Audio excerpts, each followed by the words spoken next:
BJP नेता श्री प्रमोद रथ एक सांबादिक सम्मेलन में कहते जे गत 24 वर्ष धरी शासन क्षमतार रही आसीथिबा बीजेडी दलर सुप्रीमो मुख्यमंत्री नवीन पट्टनायक समेत दलीय नेता मंत्री विधायक सांसद निर्दिष्ट एक कुचक्री अणओडिया अमला गोष्ठी द्वारा परिचालित हो आसुचंती।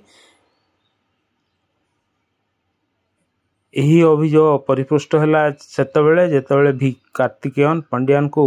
5T विभाग में सचिव भाव नियुक्ति दि जाए राज्यर समस्त विभाग को तांको अधीन को ठेली दि जाइथिला। यहाकु नै राज्य बीजेपी विधानसभा आरंभ कर राजनैतिक सभा समिति गणमाध्यम स्वर उत्तोलन कर यहाकु विरोध करथिला। शेष में बाध्य होई भी कार्तिकेयन पांड्यान निजर सरकारी पदवी स्वेच्छाकृत अवसर नहीं बीजेडी रे जोग देइथिले। सरकार पुणी तांको 5T सचिव परिवर्तन करी 5T अध्यक्ष पदवी रे अलंकृत करैथिले। आपण माने शुणंतु श्री रथंक मुहरु जनमुख न्यूज रु वीरेंद्र कुमार पाणीग्राही। नमस्कार। मीडिया रे भी प्रसारित किला ये किसी जन सरकारी कलर व्यक्ति जो माने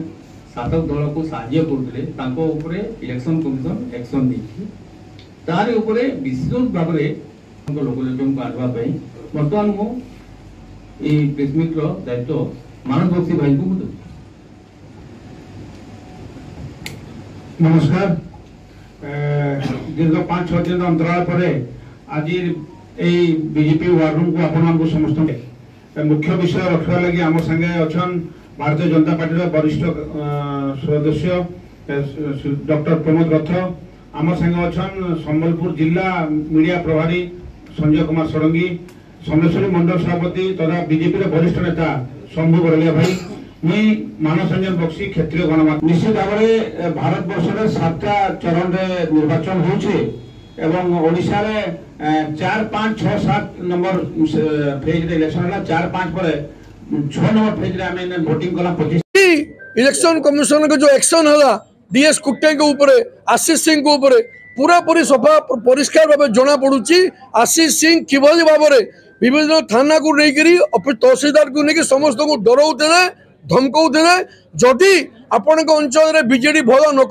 आपण को महाबोधी एरिया को ट्रांसफर करूँ ए प्रकार विभिन्न धमक चमक दिया तथ्य सामने को आसूची जहाँ इलेक्शन कमिशन के नोटिस को ग्राउंड रू जाइए एक्शन होती एक्शन हम बर्तमान ये जो सब देखिक सफा सफा जना पड़ुची किभली भाव में माननीय मुख्यमंत्री को डायरेक्ट पब्लिक प्लेस रे बीके पांडियन तांको हाथ टाणिबा गोड़रू केंचा मारिबा यही ओडिया अस्मिता प्रति गोटे गोटे षड्यंत्र ओडिया परिचय जो ओडिशार जो परिचय ओडिशार अस्मिता ओडिया संस्कृति को बीके पांडियन किपरि भाबे दजे चकुटी दउचंती समग्र ओडिशा भारत वर्ष देखला निश्चित भावे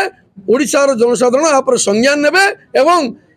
जून 4 रे जब रिजल्ट बाहरिबो जना पड़ी तमिल बाबू कौटी जीवे जून 4 पर भारतीय जनता पार्टी सरकार आसीबो निश्चित भावे आगामी दिन रे